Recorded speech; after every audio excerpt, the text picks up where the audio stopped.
네, 그럼 이번에는 전국의 주요 현안들 함께 정리해 보겠습니다. 오늘은 김만흠 전 국회 입법조사처장, 조청래 전 여의도연구원 부원장 두 분과 함께하겠습니다. 안녕하십니까? 네, 안녕하세요.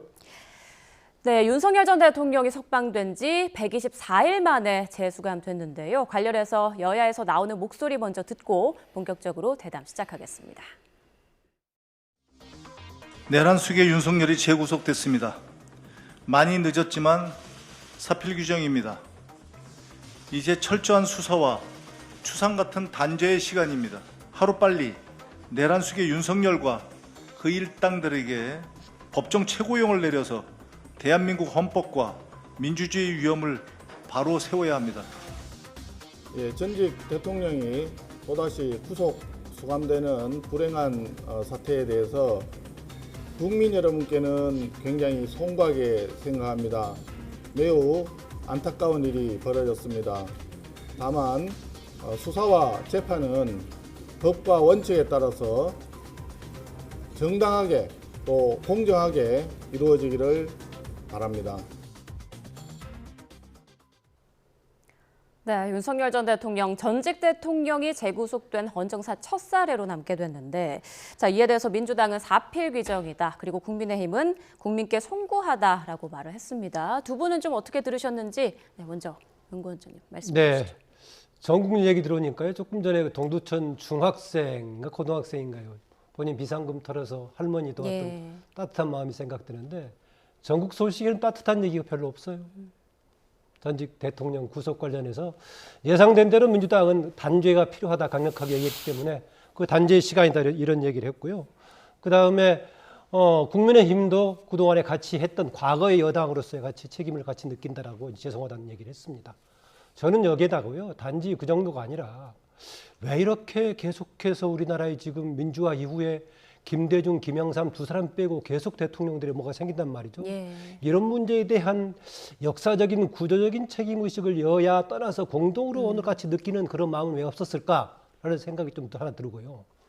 또 하나 이제는 야당에 대한 국민의힘의 경우는 대통령에 끌려다니거나 아니면은 거기에 줄서기 하다가 아무 손도 못 썼던 본인들의 그런 부분에 대한 반성적인 자세도 필요했다. 이런 정도 말씀드리겠습니다. 네, 많은 국민이 공감하는 부분일 것 같은데 부원장님께서는 어떻게 좀 생각하십니까? 아니 뭐 대통령이 전직이든 현직이든 구속되는 거는 국민들이 보실 때 좀 불편하죠.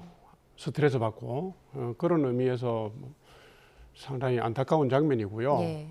다만 이렇습니다. 윤석열 전 대통령이 지금 뭐 여당이 얘기하던 법률적으로 얘기하던 내란 혐의와 관련해서 이미 구속되었다가 구속 취소가 되어서 석방되지 않았습니까? 그러면 이번에 특검에서 뭐 별도 사유를 들기는 했습니다만은 유사한 내란 혐의와 관련된 뭐 가지에 해당하는 혐의를 들어서 구속영장 청구를 했잖아요. 그러면 제가 볼 때는 동일한 사유로 한 거나 비슷한 건데 이거를 뭐 증거인멸이라든가 이런 부분을 들어서 다시 구속한 것은 좀 지나치지 않았나. 지금 이미 특검이 지적한 혐의들도 그 핵심 관계자들의 진술이라든가 이런 부분을 통해서 소명이 되거나 입증이 된 경우가 많을 거예요.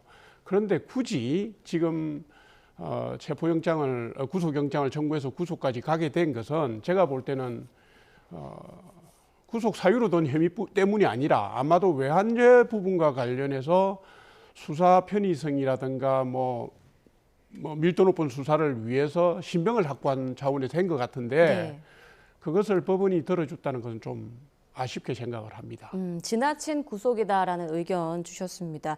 지금 내란 특검이 수사에 착수한 지 20일 만에 영장이 발부됐단 말이죠. 조은석 특검의 속도전이 좀 통했다 뭐 이런 분석도 나오던데요. 네, 속도전이라는 표현을 전부 따라서 쓰고 있는 것 같은데요. 초반에는 지금 준비 단계에 있을 때 체포영장 청구했다가 안 됐었죠.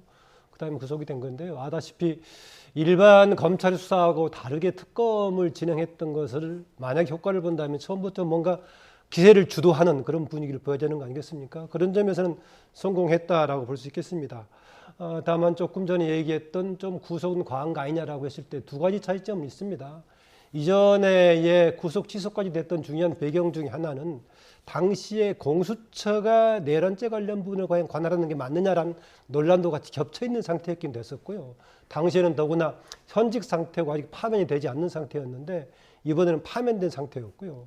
또 그동안의 여러 가지 진행 과정, 소환에 불응했던 과정, 또 비협조적인 과정을 봐서 알겠습니다만은 이게 직접적인 증거 인멸과 관련이 있나 없나는 모르겠지만은 아무래도 뭔가 본인이 책임을 회피하려는 듯한 태도는 오히려 구속해야겠다는 그런 의지에 힘을 보태주는 게 아니었었나 저는 그런 판단을 합니다. 네.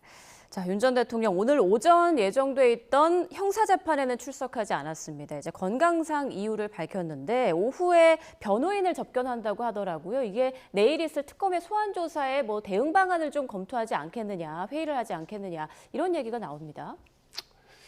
이게 이제 어제 영장실질심사 시간만 해도 6시간 넘게 했고요. 그다음에 구치소로 이동해서 거기서 4-5시간을 또 기다렸다가 결국 이제 다시 재구속이 된 건데, 그러고서 뭐 아침에 다시 행사재판에 나오라 그러면 그건 좀 무리하잖아요. 그러니까 건강상의 이유를 댄 것은 뭐 실질적으로 몸이 안 좋았을 수도 있지만 극도의 스트레스에 시달렸을 거고요.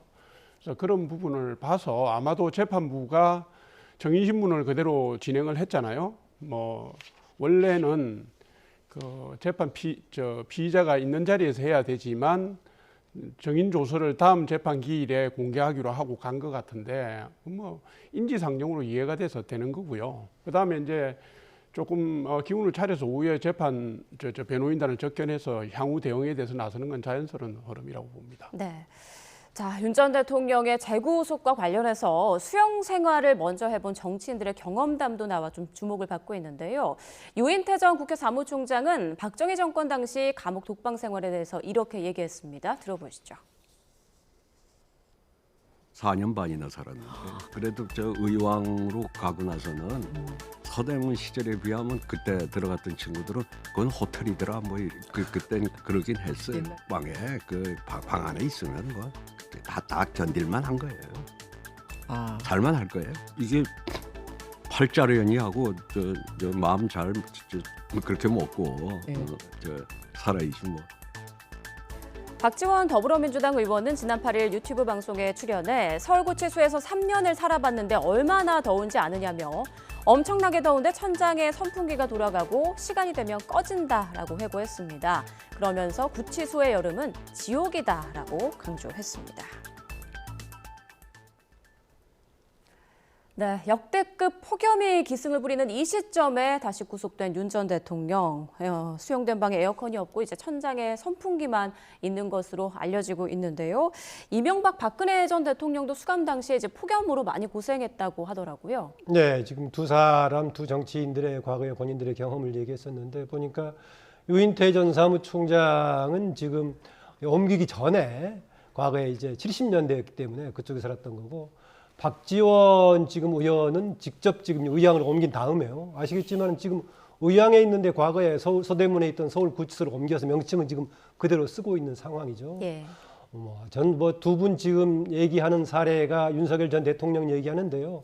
보다 직접적으로는 더 고령에다가 여성이었던 박근혜 전 대통령 있었던 거 생각하면은 대체로 밖에서 사는 것보다 여러 하겠지만은 약간 정도는 얘기하겠지만은 지금 현재 대통령의 수감 문제, 우리가 봤던 구치소라든가 교도소의 감방 내부의 환경이 중요하겠는가?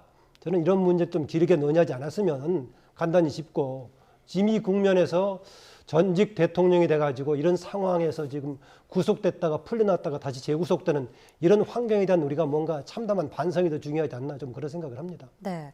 앞서 조 부원장님께서는 좀 지나친 구속 아니냐 이런 말씀해 주셨어요. 그런데 앞서 이제 변호사님과 좀 이야기를 나눠보니까 법원에서는 증거인멸 우려가 크다라고 봤고, 무엇보다도 강희구 전 실장과 이제 김성훈 전 경호처장의 진술이 바뀐 부분이 좀 유효하지 않았을까 이렇게 좀 예상을 하더라고요. 어떻게 생각하십니까? 이제 그분들 강의구 전 실장이나 김성훈 전 차장 같은 경우가 자신의 범죄 혐의에 대한 소명을 해야 되니까요. 예.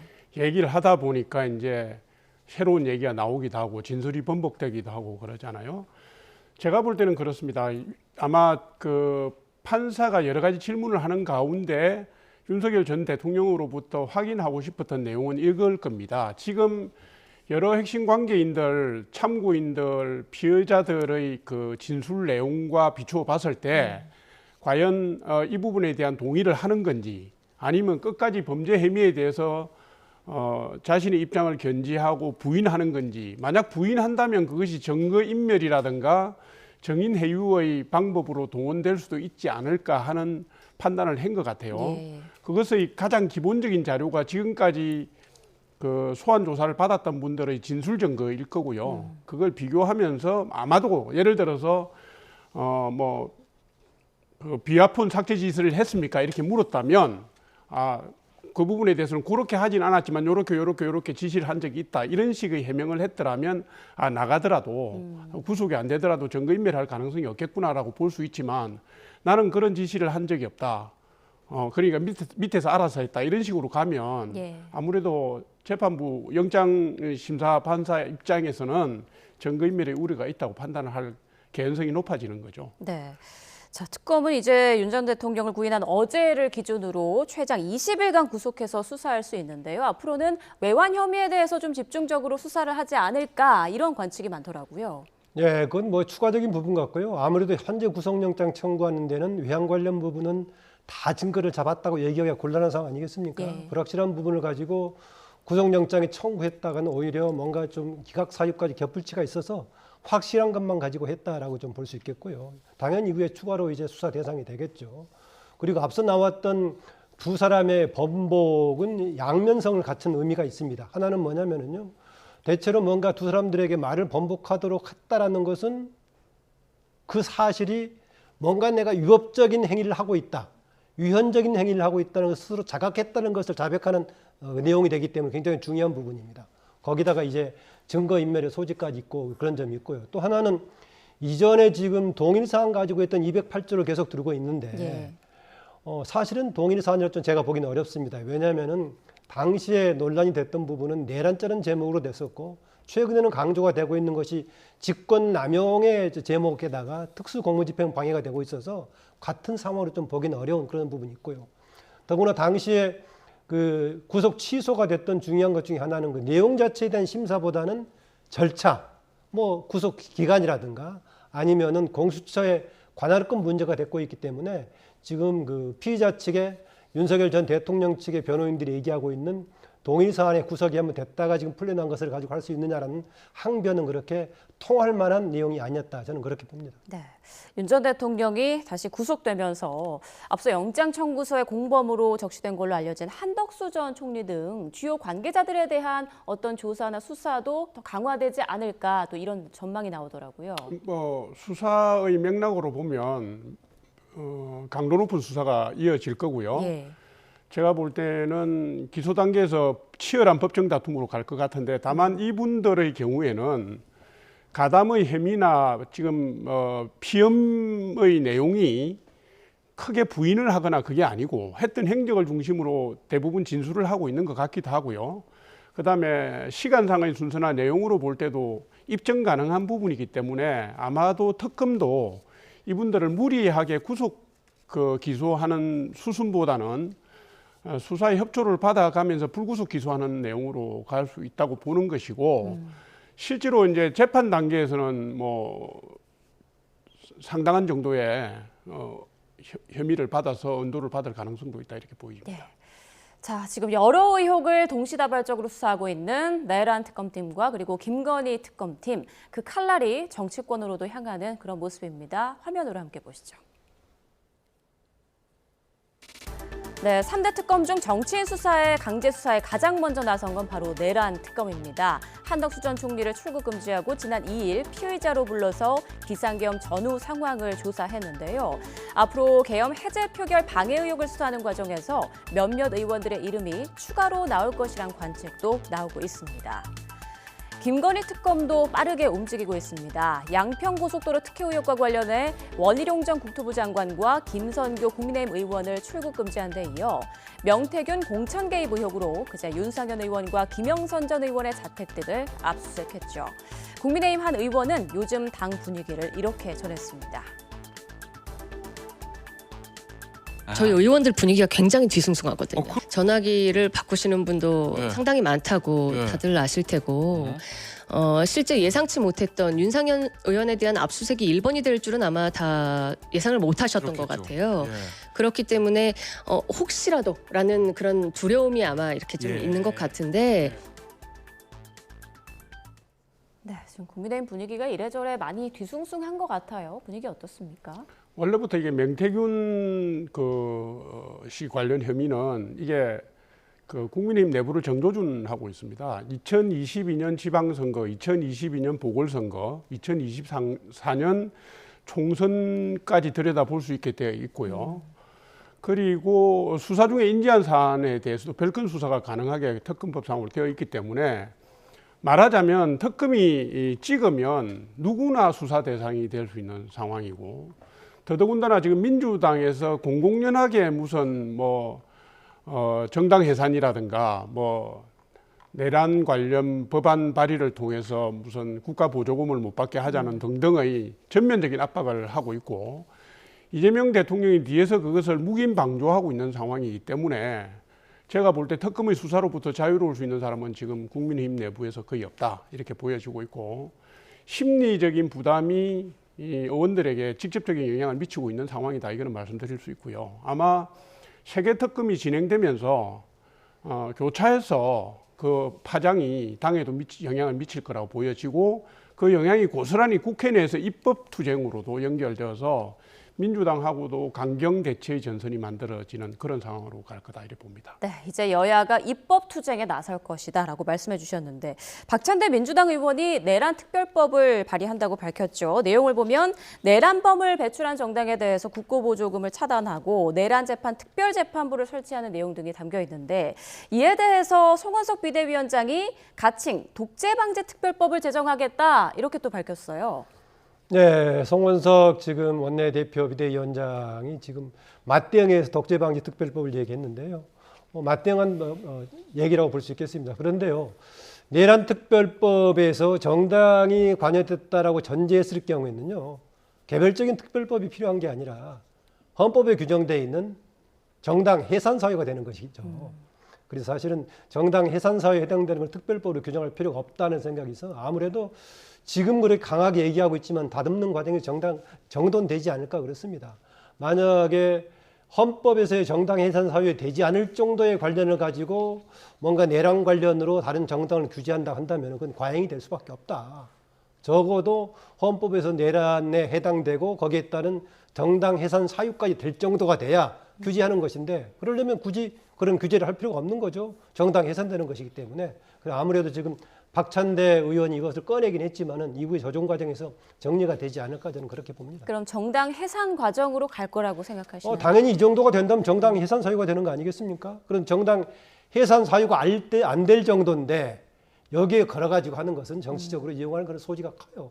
그렇기 때문에 아무래도 현재는 정치적인 공세 차원에서 계속 가고 있습니다. 그렇지 않아도 사실상은 지금 3대 특검이 가동되고 있기 때문에 현재 야당의 입장에서는 여러 면에서 곤혹스러울 수밖에 없습니다. 제가 보기에는 지난 문재인 정부 때 적폐청산 이상으로 지난번에 뭔가 황당한 비상계엄을 했던 후유증은 굉장히 큽니다. 더구나요.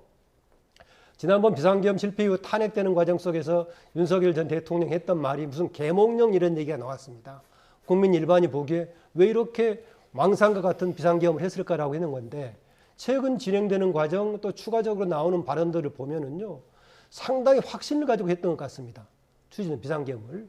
다만 이후의 과정 속에서 국민의 반발이라든가 그것을 치밀하게 생각하지 못하고 한쪽에 너무 생각에 빠지다가 좀 그런 상황이 있지 않는가 본다면은 그때 탄핵 시기까지 했던 것에 비해서 윤석열 전 대통령에 대한 사법적인 책임은 더 크게 가지 않을까 저는 그런 판단합니다. 네. 이런 등등으로 몰리는 상황에서 굳이 추가적으로 내란 특별법까지 할 필요가 있는가라는 생각이 들고 우선 또 헌법 체계에 비춰봤을 때 그 정도면은 정당 해산 사유에 해당되는 것이기 때문에 굳이 필요가 없다 저는 그렇게 봅니다. 홍준표 전 대구시장도 정당 해산에 대해서 여러 차례 이야기를 했었는데 어떻게 생각하십니까? 이 부분에 대해서는. 지금 김만훈 처장님 말씀의 골자가 뭐냐면 이게 민주당이 지금 추진하고 있는 내란 특검법 자체가 특별법 그 내란 특별법 특별법이죠. 자체가 그 정당 해산 사유를 대신하는 법률적 내용으로 구성되어 있는데 위헌적이다. 이 내용을 제가 다시 강조해서 말씀드리는 거고요. 네. 만약에 정당 해산 사유라면 헌법재판소를 통해서 가면 될 내용이지 저렇게 개별 법률을 만들어서 갈 내용은 아닌데 정치 공세다 이렇게 보는 겁니다. 대통령이 말로는 실용 협치 얘기하고 실제로는 확신을 가지고 지금 야당을 괴멸시키는 형태를 보이고 있고 지금 민주당 전당대회에 나선 후보들이 그걸 수명을 해서 명령을 받아서 지금 돌격대장을 하는 모양새를 보여주고 있는 거거든요.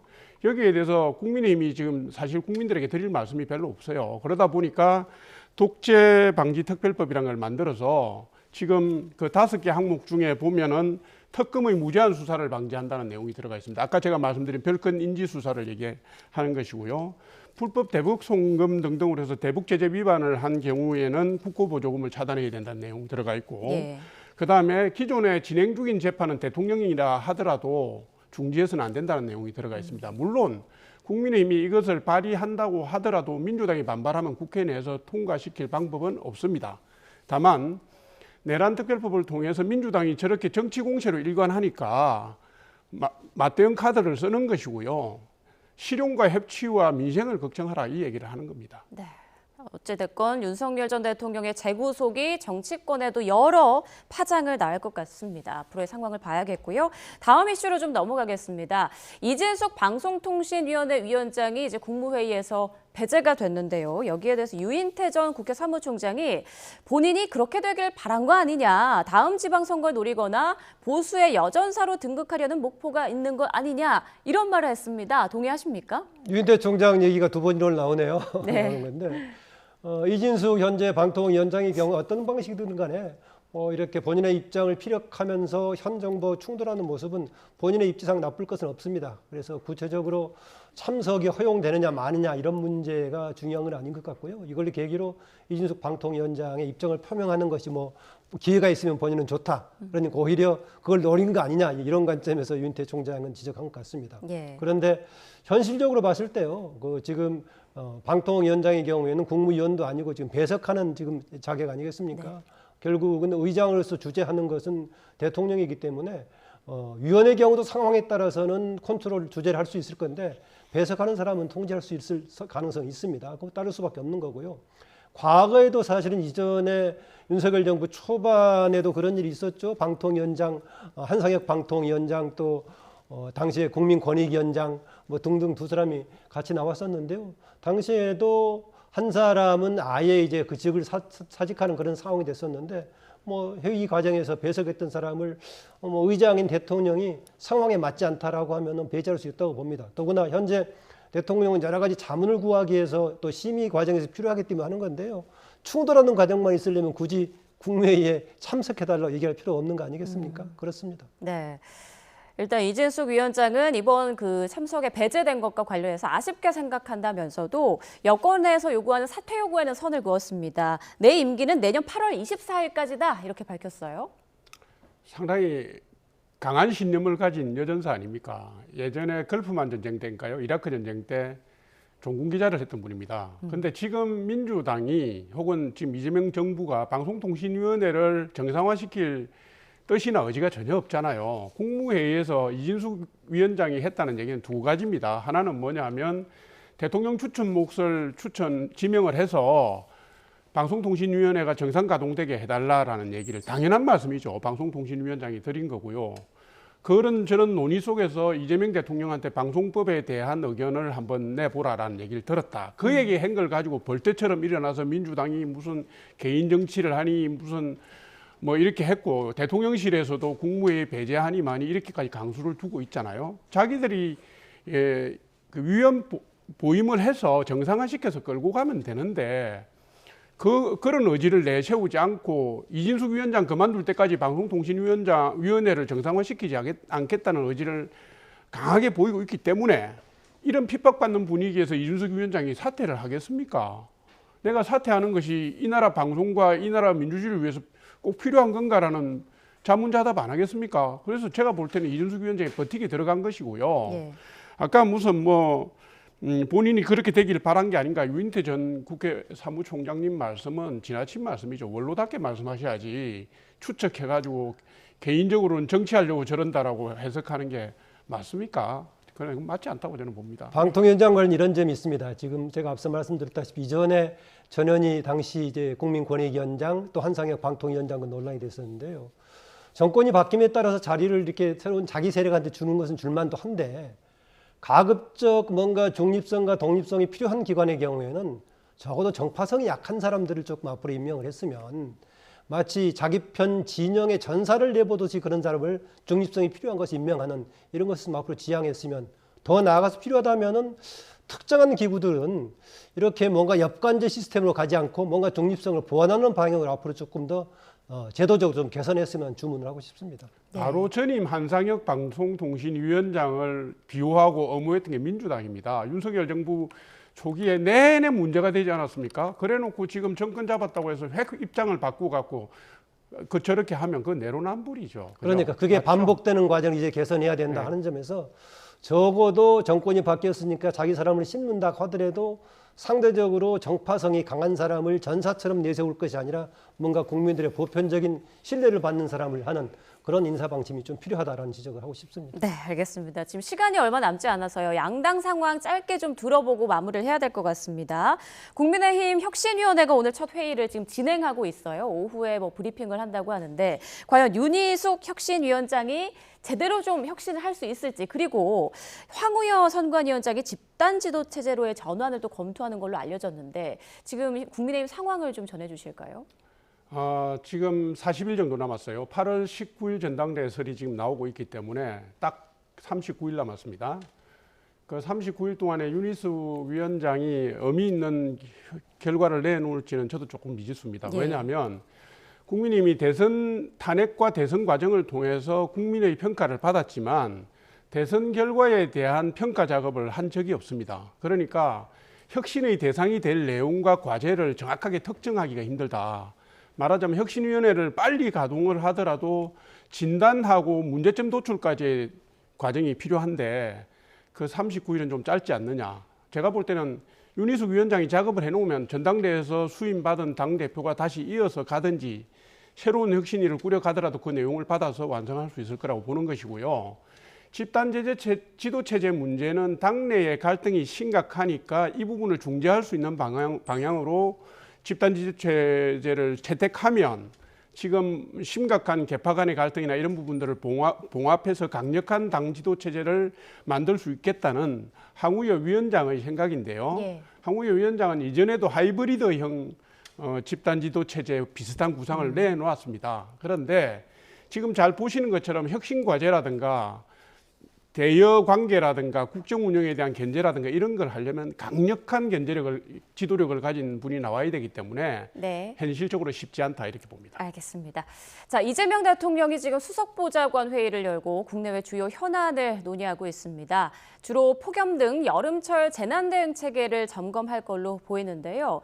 이어진 비공개 회의에서 대미 관세 협상 대책도 다룰지 주목되고 있습니다. 자, 그럼 이재명 대통령의 공개 회의 모두 발언 함께 들어보겠습니다.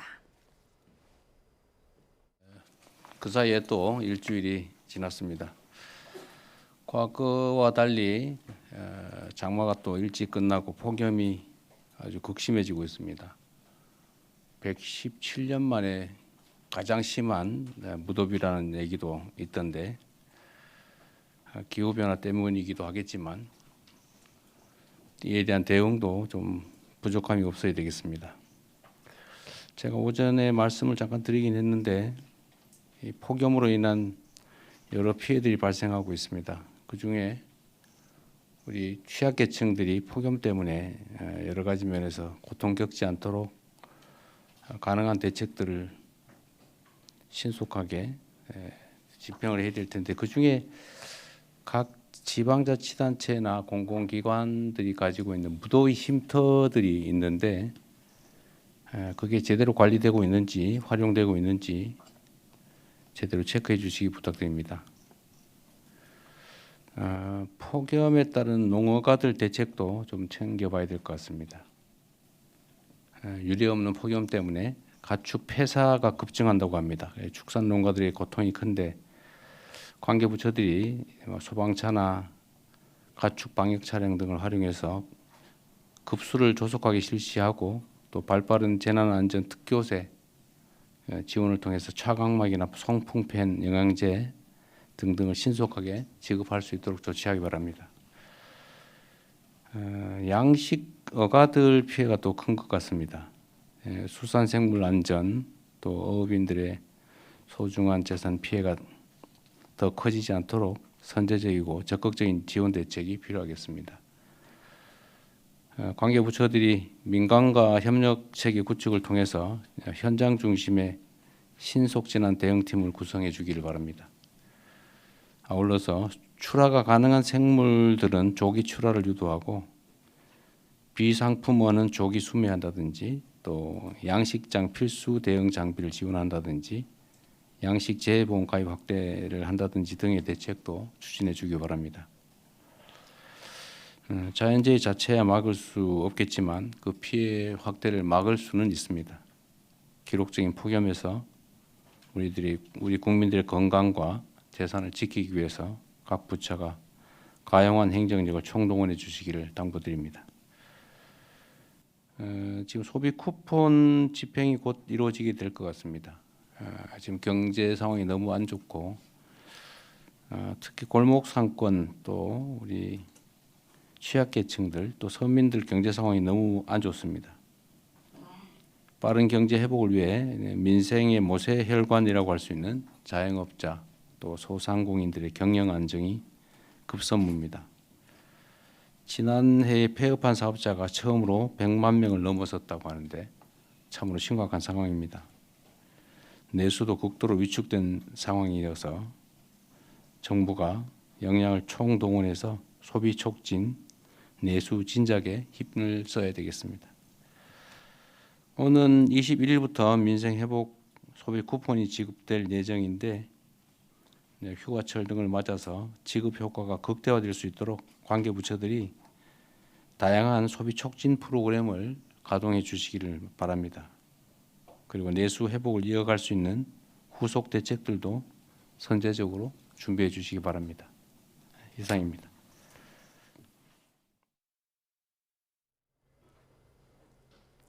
네, 수석 보좌관 회의에서 이재명 대통령의 모두 발언 들어봤습니다. 지금 폭염이 심각한 상황이기 때문에 이에 대한 대책에 대한 지시가 있었습니다.